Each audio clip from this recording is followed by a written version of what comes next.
What if the last message you ever receive on your phone isn't from a friend or family member, but something far darker? Imagine checking your phone only to find a message from someone ... or something that should never have contacted you. The eerie part, it's the last one you'll ever see. This isn't just a ghost story, it's a warning from beyond the screen. Stay with us as we dive deep into the chilling tale of the last message from a haunted phone. It was a typical Thursday evening when Sarah, a 28-year-old graphic designer, decided to unwind after a long day. She had been working late on a new project for her freelance clients, so she was looking forward to a quiet night in S. She sat on the couch, scrolling through her social media feed. Her phone buzzed. The notification wasn't unusual, it was from her friend Jessica, a quick text to check in. But as Sarah glanced at the screen, something about the message stood out. "Hey Sarah, got a strange message today. Thought it was from you, but it's a little off." "Check your phone," Sarah frowned. She had just spoken to Jessica earlier that day, and this was the first time she'd heard anything like this. "What's off about it?" She quickly typed back, wondering if Jessica was pulling her leg. But what came next would haunt Sarah for the rest of her life. Her phone buzzed again, but this time it wasn't Jessica. Instead, the text that appeared on Sarah's screen was chilling. The message simply read, "I know where you are, and I'm coming for you." At first, Sarah thought it was some kind of prank. She laughed it off and sent a quick reply, "Very funny, Jess." But the response that came next wasn't T from Jessica, was a number she didn't recognize. The text was simple, but the words lingered in her mind like a cold shadow. "This is the last time you'll ever get a message like this." A chill ran down Sarah's spine. She tried calling Jessica, but there was no answer. Her mind raced with possibilities. Could this be a prank from someone else? Or something far more sinister?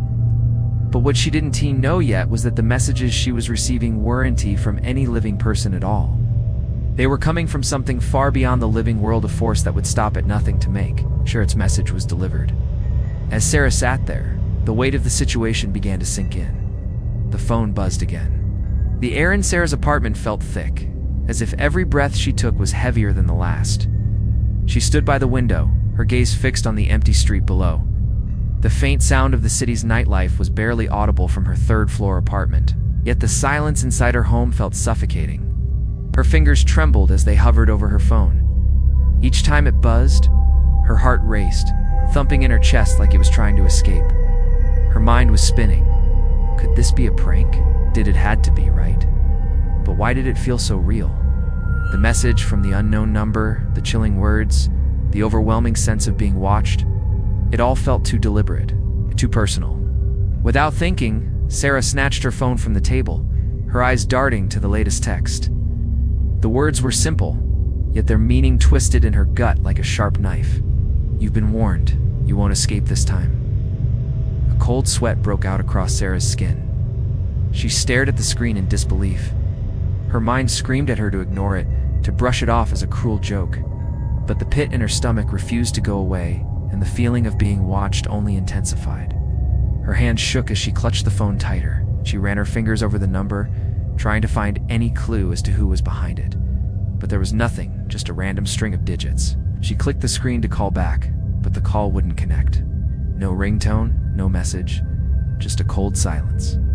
Then the buzz. Another message. "I'm closer than you think." Her breath caught in her throat. The hairs on the back of her neck stood on end. Her heart pounded in her chest, and her instincts screamed at her to run. But where could she go? She was alone, trapped in her own apartment, with nothing but the phone and the dark silence surrounding her. The feeling of dread wrapped around her like a heavy cloak, suffocating her. Sarah was no longer thinking clearly. Fear clouded her judgment. She needed answers. She needed help. She shot off a message to Jessica, hoping that somehow the texts she'd received earlier were part of a prank. "Jessica, this isn't funny anymore. Call me." But the seconds turned into minutes, and there was no reply. Nothing but the cruel buzz of the phone. And then it happened. The phone rang. Her heart skipped a beat. It wasn't a text this time, it was a call. Her hand hesitated over the screen, but something deep inside her knew she had to answer. She held her breath and swiped to answer the call, the faintest hope that it might be Jessica on the other end. or perhaps even a friend who was playing a sick joke. Instead, the voice that came through the speaker was anything but familiar.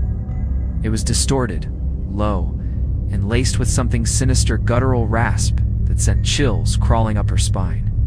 "Sarah, you didn't listen? I warned you. Now, you'll face the consequences." The voice didn't sound human, and it sent a wave of icy terror through her body. She dropped the phone, letting it fall to the floor with a sharp clatter, her heart hammering in her chest. Panic surged through her, and her breath became shallow as her eyes darted around the room. The lights flickered, casting long, unnerving shadows across the walls. Her mind raced, trying to process what had just happened. That voice, that chilling voice, was not one she recognized. It wasn't Jessica. It wasn't anyone she knew. The phone remained on the floor, the call still active, but all Sarah could do was stare at it, frozen in place. A strange sensation crept over her, feeling that someone, or something, was standing just behind her. She slowly turned her head toward the door. There was no one there. The apartment was silent again. But the oppressive feeling of dread weighed heavily on her chest, and it was as though the walls were closing in. The phone buzzed again. Her heart skipped a beat as she reached down to pick it up, still shaking. A new message flashed across the screen. "This is only the beginning. Can't hide." Sarah's vision blurred, and the room began to feel even colder. The air felt thick and suffocating as she stumbled back, her legs unsteady. She was losing control, trapped in this nightmare, and there was no way out. The phone screen went dark. The message was gone, but Sarah wasn't alone anymore. The faint sound of footsteps echoed from somewhere deep within her apartment. Someone or something was moving toward her. The air in Sarah's apartment felt colder than ever. The faint footsteps she had heard moments ago now echoed in her ears. The sound was slow, deliberate, as though someone or something was pacing just outside her line of sight. Sarah's heart raced, her breathing shallow and uneven. She couldn't move, frozen in place by a deep, primal fear that had taken hold of her entire body. She looked around the room frantically, her eyes darting from the locked door to the window. The moonlight from outside cast long, sharp shadows across the walls, and the silence that had once felt comforting now felt suffocating. It was as though the darkness itself had grown thicker, as if the shadows were stretching toward her, reaching for her. The phone, still clutched tightly in her trembling hands, buzzed once more, its sound cutting through the stillness. The message that appeared on the screen made her stomach twist in terror. "I see you. Don't try to run." Her breath hitched in her throat. The words were clear, cold, and utterly devoid of emotion. But the message wasn't what terrified her the most. Was the chilling realization that whoever or whatever had sent it was watching her. The footsteps continued to move, closer now, as if they were circling her.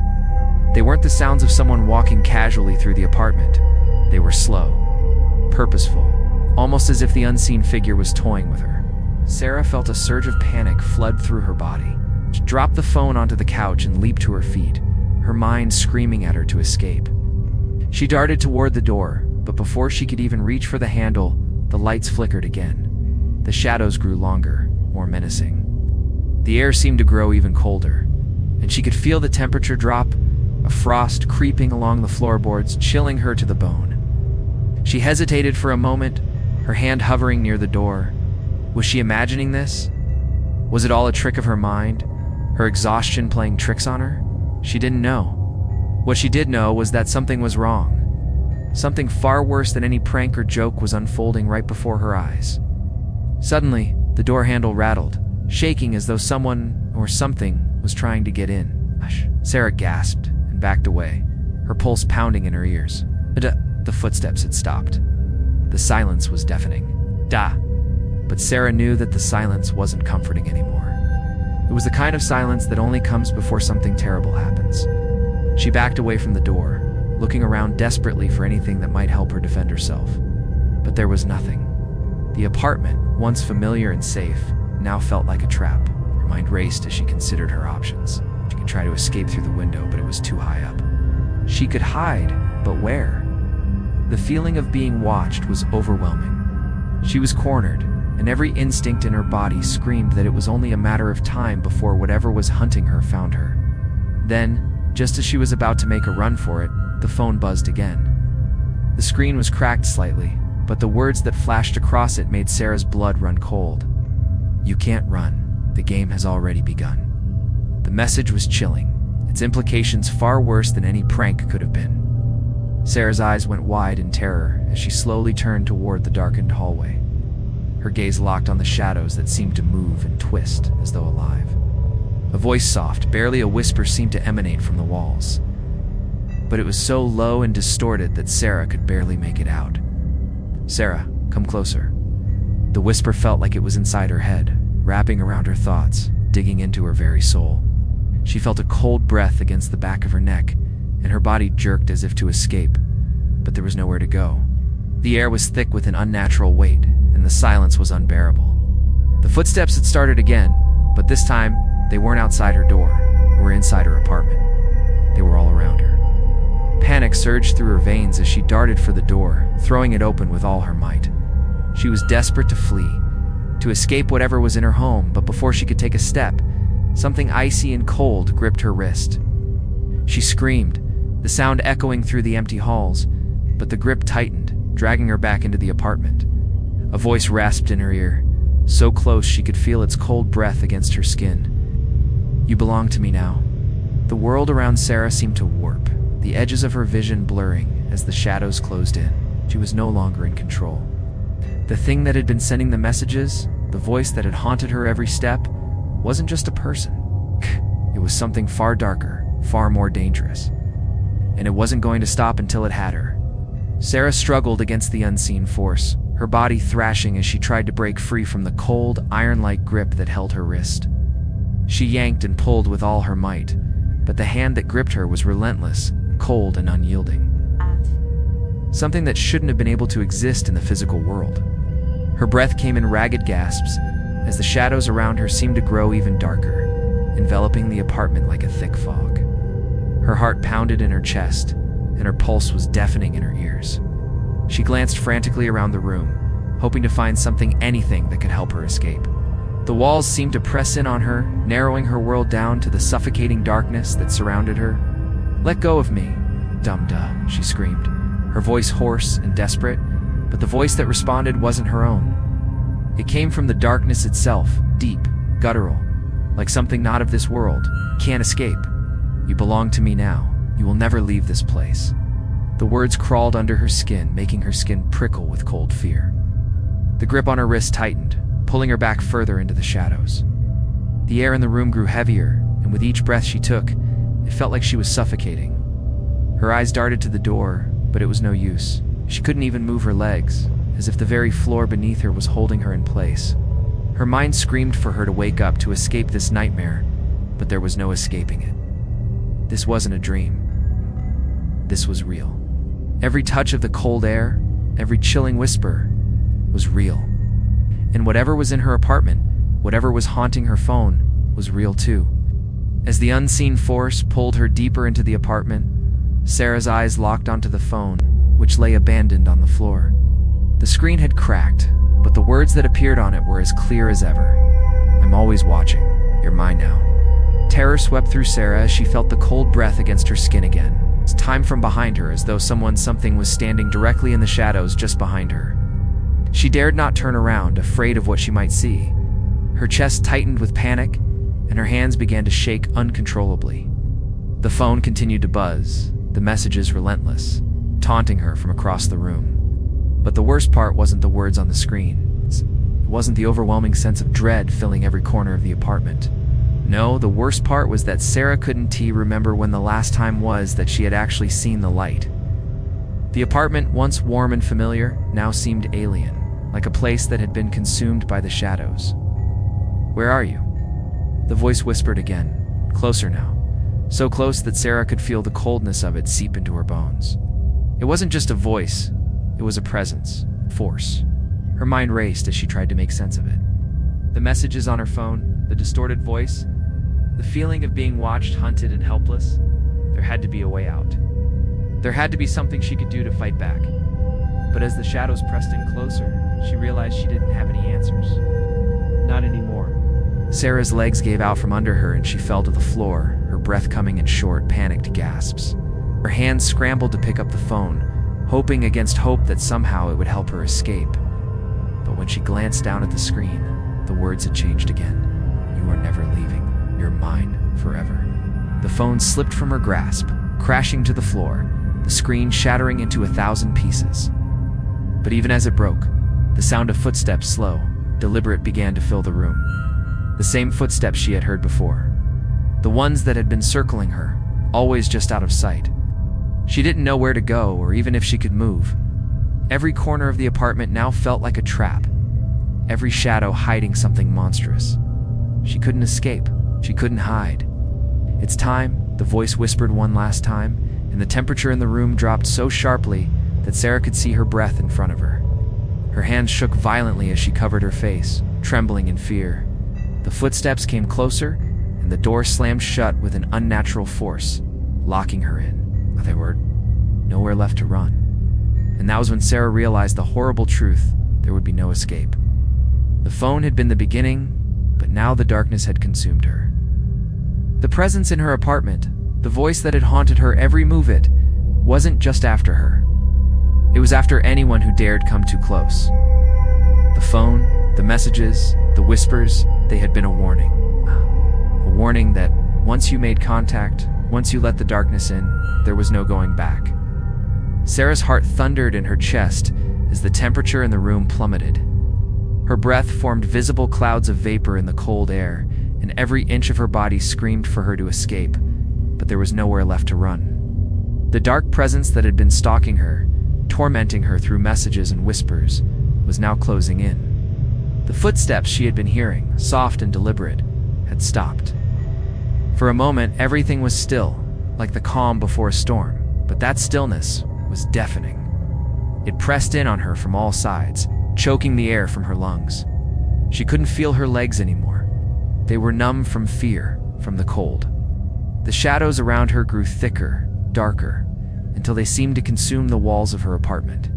The walls that had once felt familiar, safe, now felt foreign, as though they no longer belonged to the world she knew. The phone lay shattered on the floor, the broken screen flickering sporadically, as if it were trying to tell her something. But Sarah could no longer comprehend what it was trying to say.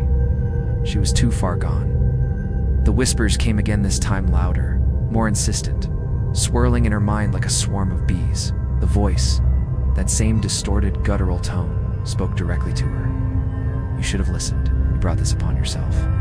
The words were ice cold, seeping into her bones, freezing her from the inside out. She tried to push herself up, to fight against the suffocating pressure of the room, but her body wouldn't obey. Every muscle was stiff with terror, and every movement felt like swimming through thick mud. The shadows crept closer, curling around her, pressing in on her chest, making it harder to breathe. It was then that she felt at a hand, cold, icy fingers that wrapped around her ankle, pulling her toward the center of the room. Sarah's breath caught in her throat, and her body went into full panic mode. She clawed at the floor, trying to find something to grab onto, but there was nothing. She was being dragged. There was no escape. The room was spinning now, the darkness thickening with each passing second. She could hear her heart pounding in her ears, louder than the whispers, louder than the footsteps. It felt as if her body was being pulled into the very fabric of the night, swallowed whole by the darkness. She cried out, but her voice was lost, swallowed by the suffocating void that had taken over her apartment. The walls closed in, the shadows thickening, until there was nothing left of the familiar space she once called home. She fought to keep her eyes open, to see what was happening, but the darkness was too overwhelming. Her vision blurred, the edges of the room dissolving into pitch-black nothingness, and then, just as she thought she might lose consciousness, she heard the final message. "You were always meant to be here. Now, you're mine forever." The voice was so close now, so suffocating, that it felt as though the darkness itself had become her very skin. She felt her chest tighten, her body going cold as the air around her thickened. There was no escape. The shadows had consumed her completely, and she was now part of whatever horror had been lurking in the apartment. Her last breath was ragged, a desperate gasp for air as the room spun faster, the world around her crumbling. She could feel her consciousness slipping away, the grip of the darkness tightening its hold. The phone buzzed one last time, which the final message, the one Sarah would never get to read. The last warning, "You are never alone. I'm always with you." And then everything went silent. The silence was deafening. Sarah's body lay motionless on the floor, her breath no longer coming in shallow gasps. The apartment around her remained eerily still, the shadows that once surrounded her now dissipating as though they had never been there. The temperature in the room slowly returned to normal, but the sense of dread that had permeated the apartment lingered in the air. It was as if the darkness had left a mark, an invisible stain that would never fade. Her phone, now lifeless, lay in the middle of the floor. The screen cracked beyond recognition. It was an object of torment, an object that had led Sarah down a path from which there was no return. What had started as a simple text message had ended with a tragedy too terrifying to comprehend. But Sarah's story didn't end there. No, the phone had a purpose far greater than just tormenting its victim. It was a conduit, a bridge to the other side. The messages, the whispers, the cold, suffocating presence, they weren't just an isolated experience. They were a part of something much darker.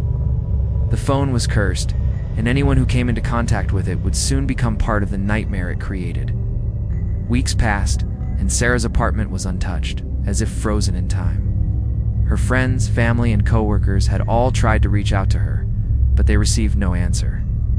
Her disappearance had been reported, but no one had any answers. The police found nothing unusual in her apartment, except for the phone. It was still there, lying in the middle of the floor, its shattered screen flickering sporadically. It wasn't long before the rumors began to spread. People in the neighborhood whispered about the haunted apartment, the strange disappearances, the chilling stories of the phone. Some said it was cursed. Others claimed it was the work of something far darker, an entity that used technology as a medium to reach the living. But all anyone could agree on was that once someone came into contact with the phone, they would never be the same. One evening, a curious young man, Alex, a local journalist with a penchant for the strange and unexplained, ventured into the apartment. He had heard the rumors, had read the reports, and felt a burning need to investigate. What had happened to Sarah? What was the truth behind the cursed phone? He entered the apartment with nothing but a flashlight and his phone. The room was exactly as it had been left, dim, dark, and cold. The air felt thick with an unsettling heaviness, and as he stepped further inside, his foot hit something hard on the floor. Looking down, he saw Sarah's phone, now abandoned and lifeless, its screen still faintly glowing. It beckoned him, its crackled screen inviting him to come closer, to pick it up. Despite the warnings that had been passed down through whispers, Alex couldn't resist the pull. He reached down, his fingers brushing against the cold, broken screen. The moment he touched it, the temperature in the room dropped, and the lights flickered violently. Alex pulled his hand back, his heart pounding in his chest. But it was too late. The phone buzzed, and the screen came to life. "You're next," the message flashed. He tried to pull away, but his body felt frozen, as though an unseen force had routed him to the spot. His eyes widened in terror as the shadows in the room grew longer, creeping toward him, wrapping around his legs like tendrils. His phone buzzed again, but he didn't dare look at it. He knew the darkness was coming for him, just as it had for Sarah. A voice, soft yet chilling, echoed in his mind. "You should have never touched it. Now you're mine." The room seemed to close in on him. The walls warped, the shadows becoming tangible, reaching for him with icy hands. He couldn't move, couldn't scream. The darkness filled his vision, drowning out everything else. And then, as quickly as it had started, it stopped. Alex was gone. His body wasn't found, just like Sarah's hadn't been. But the phone remained. It always remained. As time went on, more people would come across the apartment. They would hear the rumors, see the broken phone, and think they could control the situation. They, too, would be swallowed by the darkness, becoming part of the phone's cursed legacy. The phone had become an object of fear, its messages echoing through the lives of anyone who dared to touch it.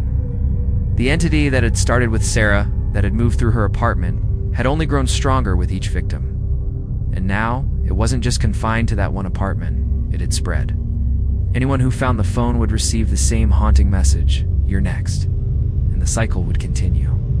The disappearance of the group of students was the final straw that led to a renewed interest in the haunted phone. The police, still baffled by the events surrounding the apartment, couldn't offer an explanation, and the local community had become paranoid, torn between those who believed in the curse and those who dismissed it as superstition. But for those who lived nearby, the fear was very real.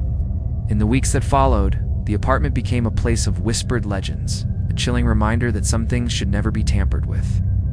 But even as the rumors spread, there were always those who were curious, eager to prove that they were brave enough to face the unknown. They wanted to take the phone, to control it, to show that the darkness had no hold over them. One such person was Liam, a skeptic who had heard the stories but never truly believed.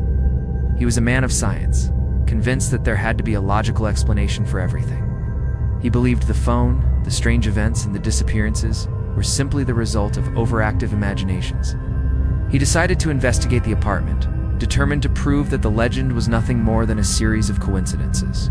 Entered the apartment late at night, armed with his camera and a notebook.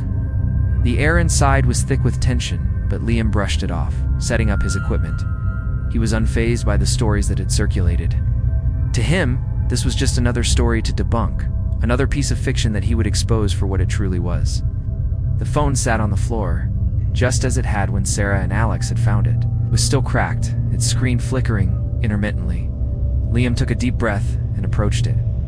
He held out his hand, hesitating for only a moment before his fingers made contact with the screen. The temperature in the room dropped instantly. A cold shiver ran down Liam's spine, and his breath became visible in the freezing air. The shadows around him seemed to stretch, darkening the corners of the room. He looked down at the phone, and for a brief second, he thought he saw something, a flash of movement, a figure standing just behind him. But when he spun around, no one was there. Suddenly, the phone buzzed. Liam's heart skipped a beat as he looked down at the screen. The message that appeared was simple, but its meaning struck terror into his heart. "You shouldn't have touched it." The words seemed to pulse with a dark energy vibrating through the air. The shadows in the room seemed to come alive, swirling around him like a living thing, pulling him toward the center of the room. Panic rose in Liam's chest as he tried to back away, but his legs felt weak, as though the very air was holding him in place. He looked around desperately, his breath coming in short, sharp gasps. The whispers began, low and guttural, rising in volume until they filled the room. They were no longer just voices. They were commands, demands, promises of something far worse if he didn't comply. "You can't escape. You're already ours." Liam's body was paralyzed, his eyes wide with fear. His mind raced, trying to make sense of what was happening, but nothing made sense anymore. The shadows seemed to close in on him, the temperature dropping lower and lower until his breath came in freezing clouds. He could feel the presence, a dark, oppressive force, wrapping around him like chains. The phone buzzed again, but Liam was too terrified to even look at it. Tried to move, to scream, but his body betrayed him. He was trapped, a prisoner in the room, held captive by the very thing he had come to disprove. And then he heard the sound of footsteps, slow and deliberate, coming from behind him. He didn't need to turn around to know what it was. The thing that had haunted every victim before him had arrived. It was real. It was coming for him. "Liam," the voice whispered, so close he could feel the breath on his neck, cold and rancid. "You should never have dared to defy me." In that moment, everything seemed to fall away the room, the shadows. The whispers until there was nothing left but the phone, the cursed object that had been the source of it all. The last thing Liam saw before he was consumed by the darkness was the phone's screen flickering one final time. "This is your end." And then, there was nothing. The apartment had now become a cursed relic, a place where the line between the living and the dead blurred, where the walls whispered in the dark, and the shadows clung to every corner. No one dared enter anymore, not after Liam's disappearance. The legend of the haunted phone had taken root in the minds of the people, cementing the apartment's place as an unholy ground. It had become a silent, deadly force, claiming one victim after another, each person vanishing without a trace, their fates sealed by the malevolent presence that haunted the phone. But the phone, despite its destructive power, had an eerie consistency. It wasn't just the victims who vanished, it was their memories. No one who came into contact with it could ever truly leave, They were erased, their existence becoming part of the cursed legacy the phone had created. And though their bodies were gone, their souls were trapped in the shadows that clung to the apartment, forever bound to the phone and the dark force that controlled it. As the years passed, the phone remained in the apartment, its cracked screen now a familiar sight to anyone who dared to look. The flickering light that shone from it was a reminder that the curse wasn't over, that the terror wasn't finished. The people who had vanished, Sarah, Alex, the students, and now Liam, were all lost. But they were never truly gone. They lived on, not in the physical world, but as echoes, shadows, whispers. One day, a new tenant moved into the building. His name was Mark. He was a loner, a man looking for a fresh start after a failed marriage and the death of his mother. Mark had heard the rumors about the apartment, the stories of the haunted phone, but he didn't believe in ghosts or curses. He was a man of reason, a man who believed that everything had an explanation, even the most disturbing things. He moved into the apartment, and the moment he stepped through the door, he felt something odd, something heavy in the air, something almost suffocating. But he shrugged it off. It seemed worse, heard worse. The apartment was old, maybe even a little run down, but nothing that should make him feel this unsettled. It was only when he began to unpack, moving things around and cleaning the room, that he noticed the phone. It sat in the middle of the floor, the screen cracked, just as it had been when the last victims had disappeared. Mark was immediately drawn to it. Something about the phone, the way it seemed to call out to him, stirred his curiosity. He reached down to pick it up, feeling the coolness of its surface, its weight heavier than he expected. As his fingers made contact with the phone, a sharp chill ran up his spine. He tried to pull his hand away, but it was as though the phone was holding on to him, keeping him in place. He hesitated for only a moment before a text message popped up on the screen. "Hello, Mark. We've been waiting for you." His heart skipped a beat, pulled his hand back in shock, but the phone seemed to be vibrating now, humming with an energy he couldn't explain. The room grew darker, colder. The shadows in the corners of the apartment stretched out, creeping toward him, wrapping around his legs like tendrils. Suddenly, the whispers started low, guttural voices that didn't seem to come from anywhere, but from everywhere at once. They were calling his name, Mark. The voice was familiar, distorted but recognizable. It was his mother's voice, but it didn't sound like her. It was darker, colder. "Mark, you shouldn't have come. You're mine now." The phone buzzed again, and the screen flashed with another message. "You're next." Panic surged through Mark as he backed away from the phone. He tried to run, but his legs felt heavy, like they were moving through thick mud. The whispers grew louder, the shadows more oppressive. The darkness was closing in, and he couldn't breathe. He stumbled toward the door, but it slammed shut, trapping him inside. The phone buzzed once more, and this time, the message was different. "You've touched the phone. You're a part of us now." The walls seemed to close in on him. The apartment was no longer just a place. It had become a prison. The shadows grew taller, darker, reaching out to pull him into their depths. Mark screamed, but no sound came from his mouth. Hush. The whispers surrounded him, the darkness consuming him until there was nothing left but the phone and its message. "You belong to the darkness now." And as the room went completely silent, the phone buzzed one final time. Another soul claimed. Mark's screams echoed in his mind, even as his body went still, his consciousness slowly fading away. The apartment was silent again, as it always was after another victim fell. The phone, still cracked and lifeless, lay in the center of the room, its screen flickering once more as if to acknowledge the newest soul claimed by its dark force. But unlike the others before him, Mark didn't simply vanish. His soul, like those of Sarah, Alex, Liam, and the students, became part of something far worse, trapped in the dark void of the phone's power. It was as if the phone had absorbed their very essence, feeding off their fear and torment, growing stronger with each new victim. Mark, like the others, now existed within the cursed device, trapped forever in the endless cycle of darkness. The apartment stood unchanged, its eerie silence only broken by the occasional flicker of the phone's screen. Outside, the world moved on, unaware of the horrors contained within the walls of that old, decrepit building.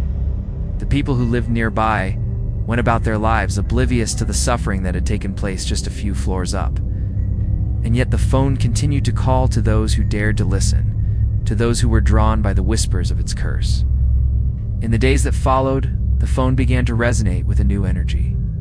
Its messages became clearer, more insistent, as if it were trying to communicate with the world beyond the apartment. The souls trapped within the phone, Sarah, Alex, Liam, the students, and now Mark, had become its conduits. And their voices merged with the phone's power. They were no longer individuals. They'd become part of something much larger, much darker. But the phone's influence was not confined to just the apartment.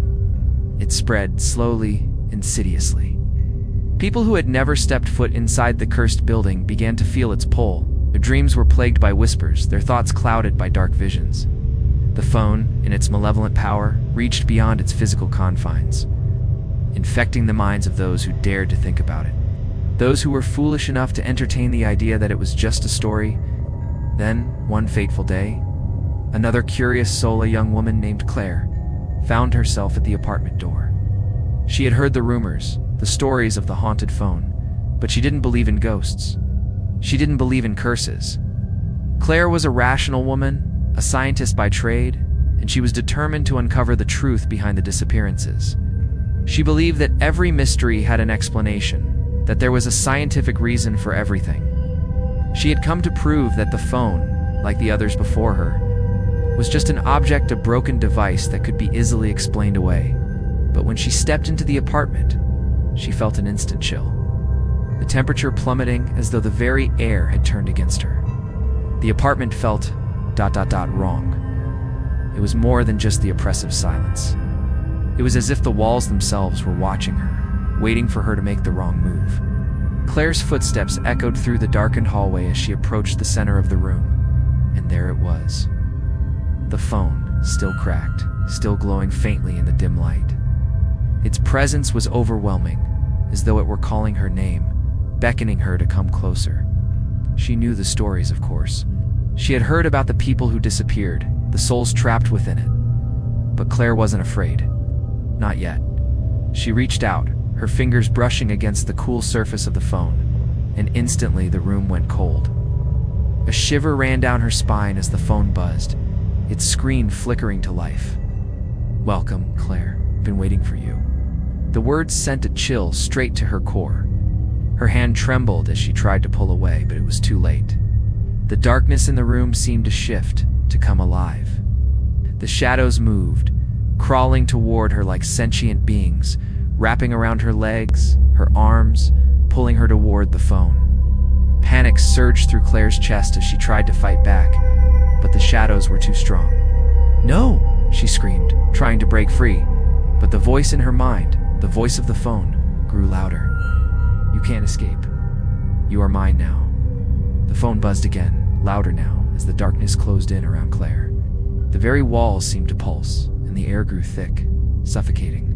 She could feel the phone's power wrapping around her, pulling her in, just like it had done to Sarah, Alex, Liam, and all the others before her. The cold fingers of the shadows gripped her tighter, and she realized too late that there was no escape. The phone buzzed one last time, and Claire was consumed by the darkness. Another soul claimed. The phone's screen flickered, and the cycle began anew. Another soul lost, another victim claimed. The phone would continue its insidious work, drawing in the curious, the brave, the foolish, feeding off their fear and torment. The apartment, the phone, the curse, they would never be broken. The shadows would never fade. And so, the endless cycle continued. As the days turned into weeks, the cycle of the haunted phone continued, relentless and insidious. Victim was claimed, one after another, their souls trapped within the cursed device, forever bound to its malevolent power. But the curse didn't just end with the disappearance of the victims. No, the phone itself seemed to thrive on the fear and torment of those it claimed, growing stronger with each passing day. Claire's disappearance had marked another chapter in the phone's twisted history, but it wasn't over. The whispers, the calls, the messages, they all continued, echoing in the minds of anyone who dared to think about the cursed phone.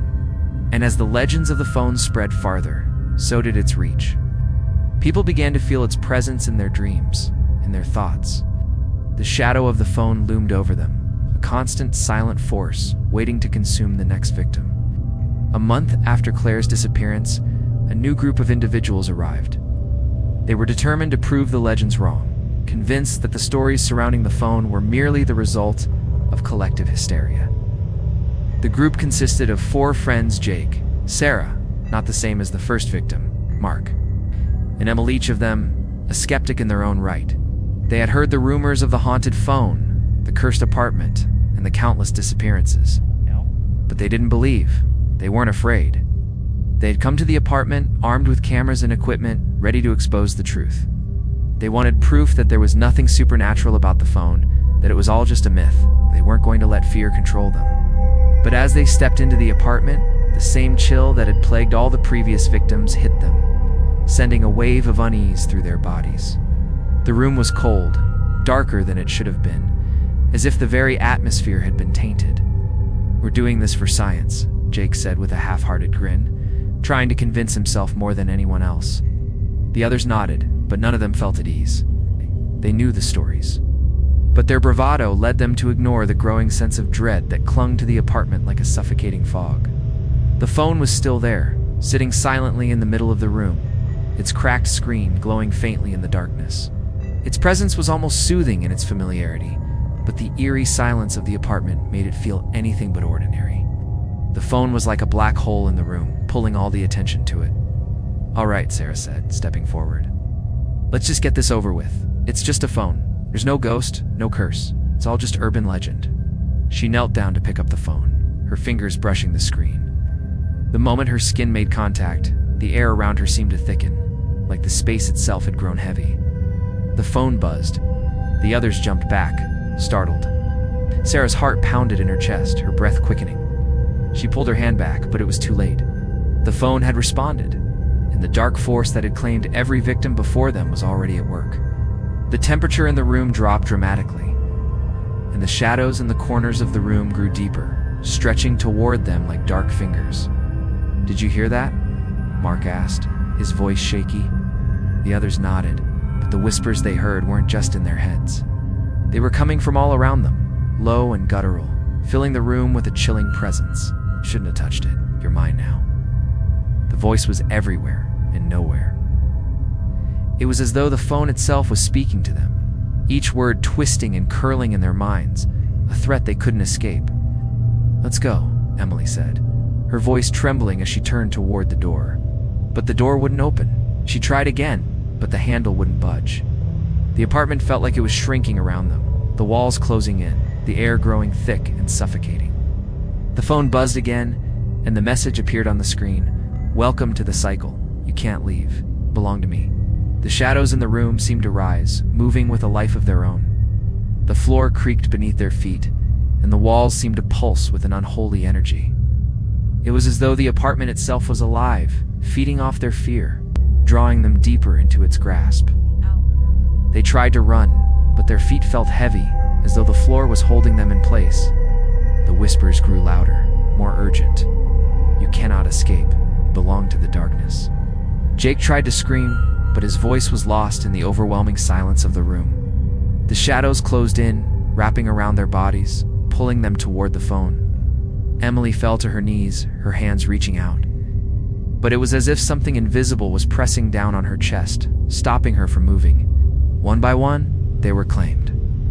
The darkness swallowed them whole, pulling them into the phone's grasp, their bodies disappearing into the void. Their screams were muffled, drowned out by the oppressive silence that followed. The apartment was still again. And in the center of the room, the phone lay undisturbed, its cracked screen flickering one last time before the words appeared. Another cycle begins. The apartment had become a mausoleum for all those it had claimed. A place where the souls of the lost remained tethered to the cursed phone, their existence fading into the shadows, yet the phone unmoved, unshaken by time remained. Its cracked screen continued to glow faintly, pulsating like a heart, each flicker sending out ripples into the darkness. And with each passing day it grew stronger, feeding off the fear of those who dared to approach it, feeding off the terror of those who still thought they could escape. The apartment was quiet again, but the air felt thick, as though the very atmosphere was saturated with the weight of the souls trapped within the phone. It had become more than just a device. The curse that had once seemed like an urban legend had now grown beyond the building. The apartment, the phone, claim more victims, each one more desperate than the last. But as the years wore on, the phone began to shift, to change. It had consumed so many souls, drawn so much energy from those who touched it, that it started to whisper in ways it had never done before. It no longer just waited for the curious, for the brave and foolish. It began to reach out on its own, to call to people in their sleep, to invade their thoughts. People began receiving strange cryptic texts, messages from numbers they didn't recognize, asking them if they were ready to join the cycle, if they were ready to be claimed. And then, one fateful day, a man named Daniel received a message. Daniel was a skeptic, much like the others who had come before him, a journalist passionate about debunking myths. When he first heard about the haunted phone, he laughed it off as just another urban legend, a story invented to frighten children. But curiosity got the better of him, and he decided to investigate. He had read about the strange disappearances, the chilling stories of those who had come into contact with the phone, but he believed in science. He believed there had to be a reason, a pattern, a clear answer. With his camera and recorder in hand, Daniel entered the apartment, determined to uncover the truth. He wasn't afraid, not yet. He had faced far worse in his career, and he was certain this was just a story waiting to be unraveled. When he stepped inside, however, he immediately felt something was wrong. The air was thick with an unnatural coldness. His breath came out in visible puffs as he walked through the apartment, feeling the weight of something unseen pressing down on him. The shadows in the corners seemed darker than usual, as though they were alive, watching him. He found the phone in the center of the room, just as the others had. It lay there, silent and still, its cracked screen flickering faintly. Daniel set up his camera and began recording, narrating the scene to capture everything for his audience. He spoke confidently, listing the stories he had heard about the haunted phone, dismissing them as mere superstition. But when he reached out to touch the phone, something inside him, some primal instinct, warned him to stop. But it was too late. His fingers brushed the screen. Immediately, the phone buzzed, sending a jolt of electricity through Daniel's hand. The screen flickered, and a message appeared. "Are you ready, Daniel?" The room seemed to darken further, the shadows stretching toward him, the walls closing in, as the phone hummed with a low, ominous frequency. Daniel's heart raced. His bravado faltered. He tried to pull his hand away, but it was as if the phone was holding him in place, trapping him. The whispers started, but they weren't just in his mind, they were real, emanating from the walls, the floor, the very air around him. They grew louder, more insistent, speaking directly to him. "You shouldn't have come, you will never leave." The temperature in the room dropped, his breath becoming visible in the freezing air. The phone continued to buzz, its screen flashing rapidly. Each new message sent a shock of terror through his body. "You belong to me. The cycle never ends." Daniel's vision blurred as he stumbled backward, but his legs felt like lead, each step heavier than the last. His mind screamed at him to leave, but his body wouldn't obey. The shadows in the room seemed to take on forms, grotesque and shifting, stretching and reaching for him, pulling him deeper into the apartment. As the darkness consumed him, the last thing Daniel saw was the phone, its cracked screen glowing brighter and brighter, reflecting his terror. The shadows closed in on him, and with one final, breathless gasp, Daniel was gone. The apartment was still again, silent, but the phone's screen flickered one last time. Another soul claimed. Another cycle begins. The apartment was empty once more, save for the eerie glow of the haunted phone. The shadows that had once filled the space seemed to retreat into the corners, awaiting the next victim, the next soul to claim. But the phone, with its cracked and flickering screen, remained the central force of terror, unyielding and relentless. It had claimed more souls than anyone could count, each one feeding its insatiable hunger for fear, each one strengthening its malevolent grip on the apartment. And with each soul it consumed, the cycle continued unbroken, inevitable, and eternal. Days, weeks, and months passed, but the apartment stayed the same. The world outside continued, indifferent to the horrors unfolding within the walls of the cursed space. The phone had become an urban legend, a story told in hushed whispers. But its grip remained as strong as ever, its influence stretching far beyond the apartment itself. The next soul to be drawn in was Sarah, a young woman who had heard the stories but had never fully believed them. She was a student, curious and adventurous, always looking for new experiences.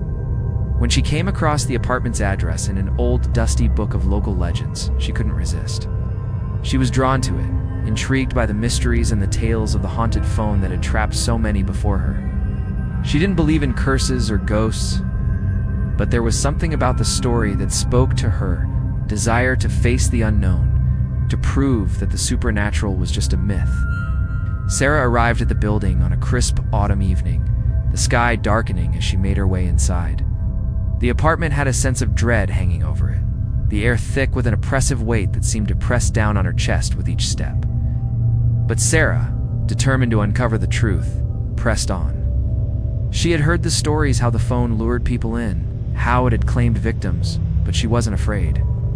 She would be the one to break the cycle, the one to expose the truth behind the legend. When she entered the apartment, the feeling of unease grew stronger. The silence was deafening, and the shadows in the room seemed to shift, like they were alive, watching her. The phone lay in the center of the floor, just as it had for all the others. It was still lifeless, almost inviting her. The crack in its screen seemed to pulse, the faintest light flickering from within, as though it was aware of her presence. Sarah stood there for a moment, her breath shallow, unsure of what to do. She had come this far, and she wasn't about to turn back now. With a deep breath, she stepped forward, her heart pounding in her chest. Her fingers brushed against the phone's cracked screen, and for a brief moment, everything felt still, deadly still.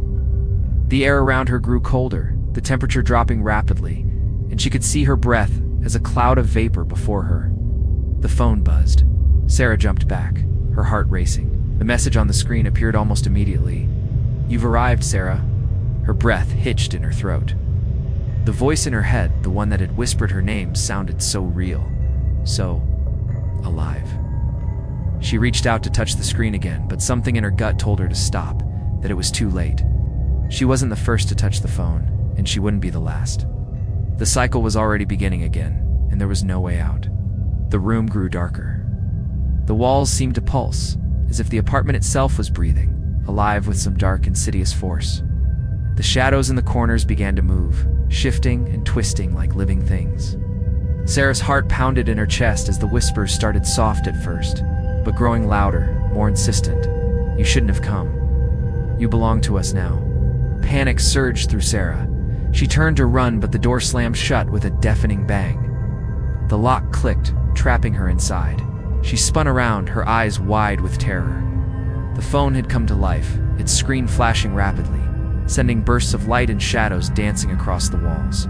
The darkness seemed to close in around her, the shadows stretching toward her like fingers, pulling her into the very fabric of the apartment.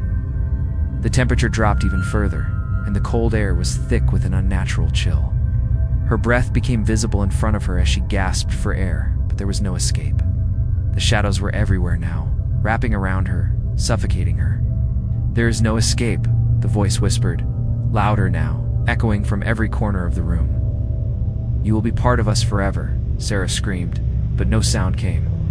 The shadows engulfed her, and the last thing she saw was the phone, its screen glowing brightly, reflecting the terror in her eyes. The darkness swallowed her whole, and then silence. The apartment was still again, the phone's screen flickering one last time before it went dark.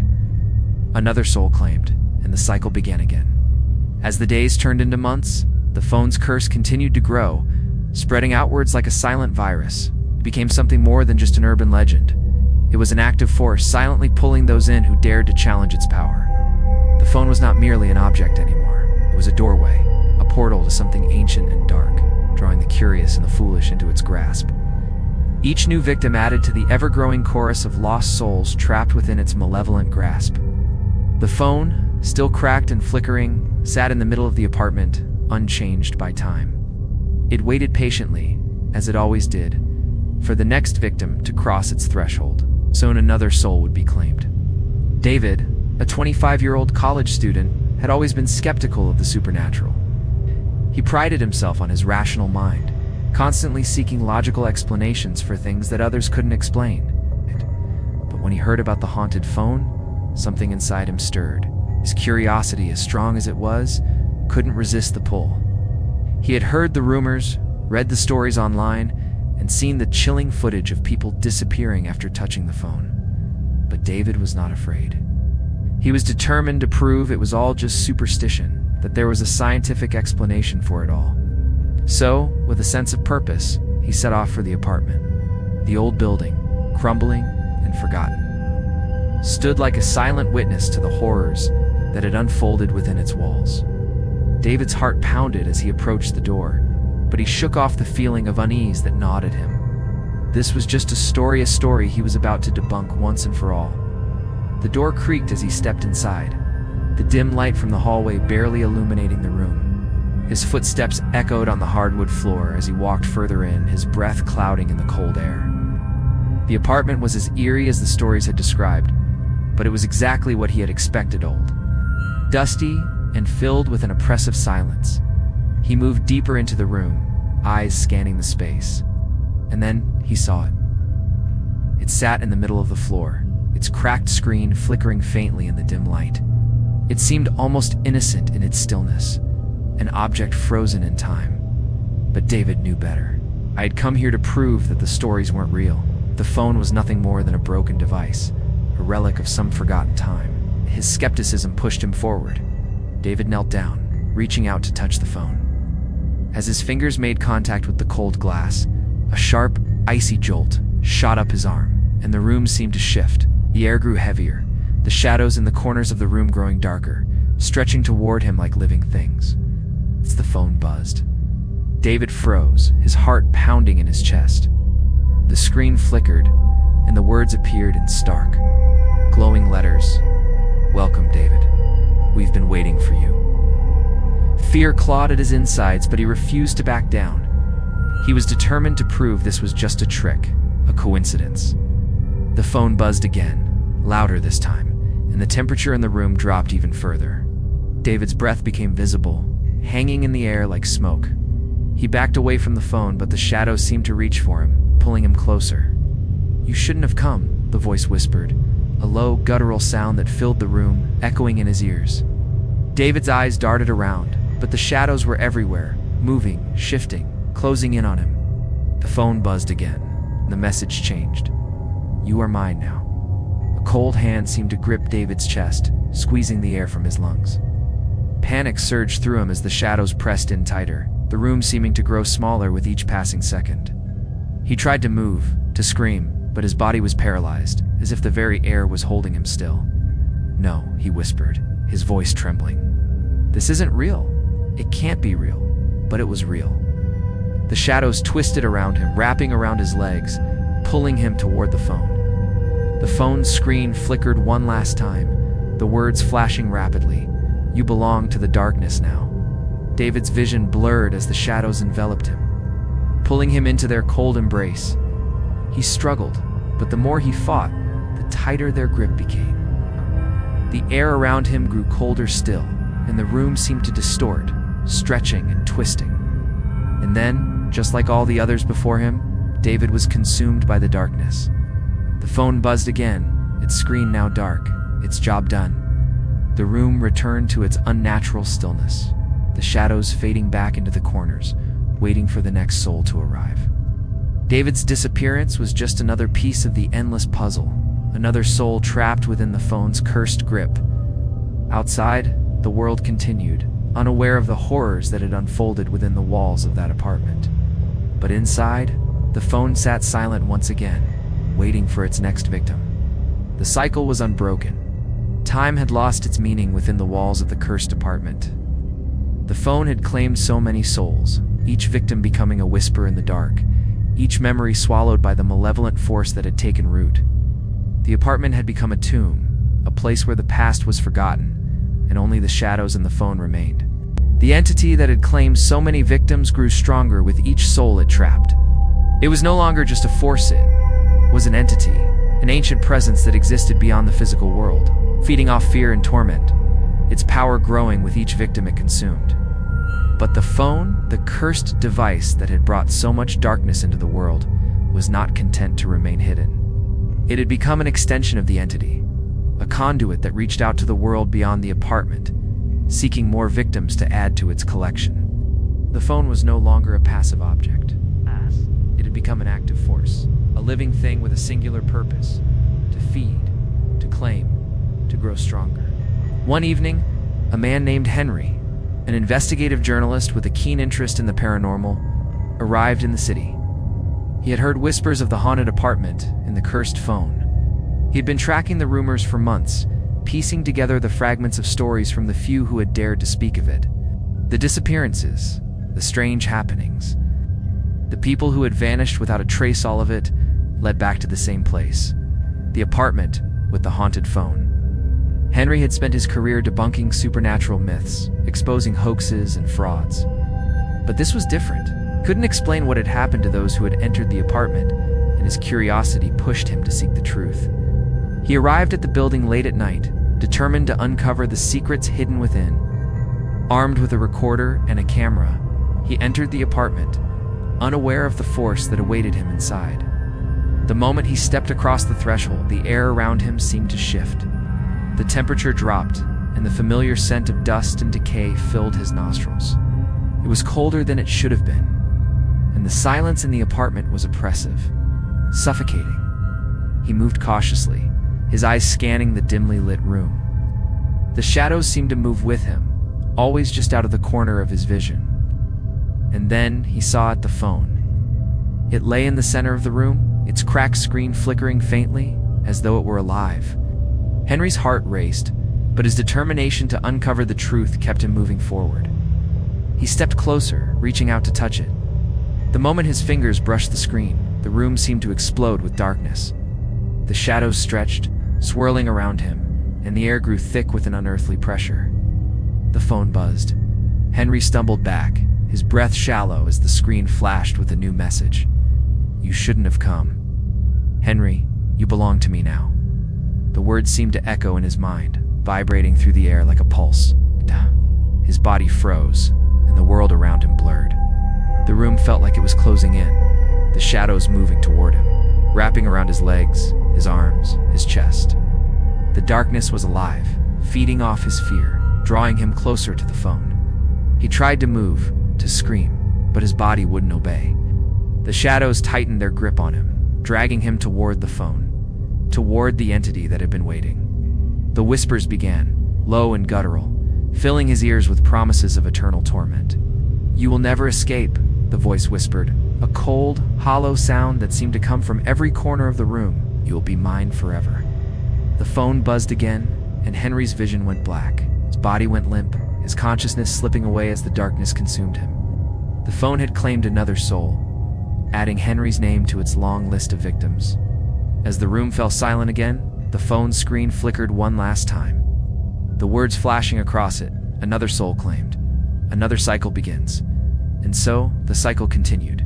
The apartment remained still, its secrets hidden within the walls, its horrors locked behind the cracked screen of the cursed phone. Each new victim added to the growing darkness, each one consumed by the malevolent force that had awakened. The phone, with its cracked screen and flickering light, waited patiently for the next curious soul to come, for the next victim to touch it, for the next soul to be trapped within. The cycle was unbroken, eternal, and the phone would never stop. Years had passed since the phone first appeared in the haunted apartment. The building had fallen into disrepair, its walls weathered by time and neglect. The world outside had moved on, unaware of the dark presence that lingered within the apartment. The phone, however, had not changed. It sat silently in the center of the room, waiting, always waiting. Its cracked screen flickered faintly, a beacon that called out to anyone who dared enter, luring them into its grasp.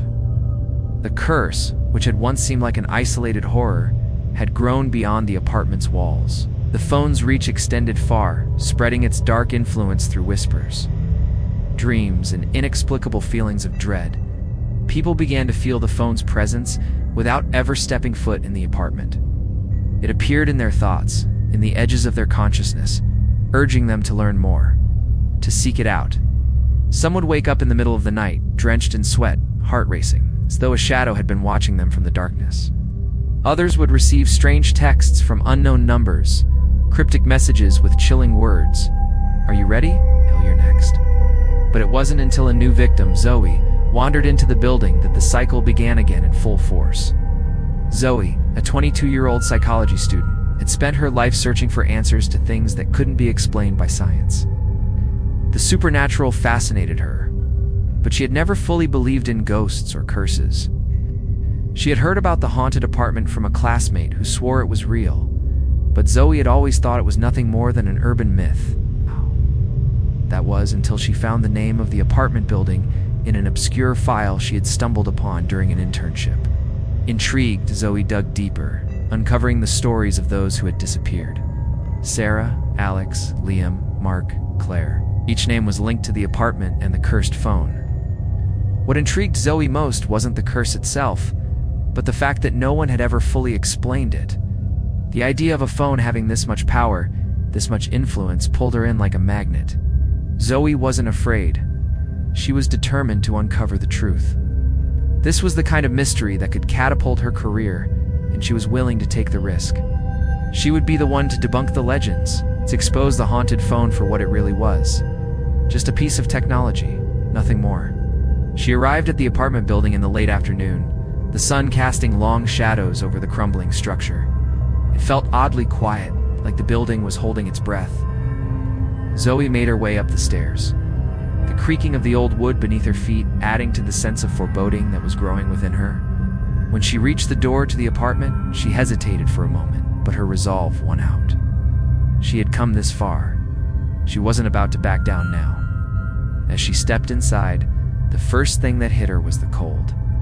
It was unnatural, seeping into her bones, making the hairs on the back of her neck stand up. The apartment was eerily silent, the air thick with an oppressive weight. The walls seemed to close in on her, the dim lighting casting long, twisting shadows that made the room appear far larger than it was. There it was, the phone. Zoe's eyes were drawn to it immediately. It lay in the center of the room, the cracked screen glowing faintly, as though it were aware of her presence. She approached it cautiously, her heartbeat quickening. She reached down to touch it, feeling the cold glass beneath her fingertips. The moment her hand made contact, a jolt of electricity shot through her arm. The room seemed to shift around her, the shadows darkening, the air thickening. The phone buzzed. Zoe froze, her breath catching in her throat. She stared at the screen, and the words that appeared were simple, but their meaning hit her like a blow to the chest. "Welcome, Zoe. We've been waiting for you." The room seemed to pulse with an energy she couldn't explain. The air grew colder, and the shadows in the corners of the room seemed to stretch, growing longer, more menacing. Zoe's heart raced as the whispers began, low and guttural at first, then louder, more insistent. "You shouldn't have come. You belong to us now." Her mind screamed to turn away, to leave the room, but her body wouldn't obey. The shadows seemed to pull at her, wrapping around her legs, tugging her toward the phone. The temperature dropped even further, her breath coming out in ragged, visible clouds. She stumbled backward, but the room seemed to shrink, the walls closing in, the shadows growing thicker. The phone buzzed again. Zoe tried to scream, but no sound escaped her lips. The phone's glow became blinding, the words on the screen flashing faster and faster. "You are mine. You will never leave." Panic surged through Zoe's body as the darkness overtook her, its icy fingers closing in, suffocating her. The whispers grew louder, overlapping, the voices now twisted and distorted. "You belong to the darkness now." The shadows surged forward, wrapping around her like chains, pulling her into the very heart of the phone's power. She tried to fight, tried to break free, but it was useless. Her vision blurred, and with one final, breathless gasp, Zoe was gone. The apartment was silent once more. The phone's screen flickered one last time, the words flashing across it. Another soul claimed. The cycle continues.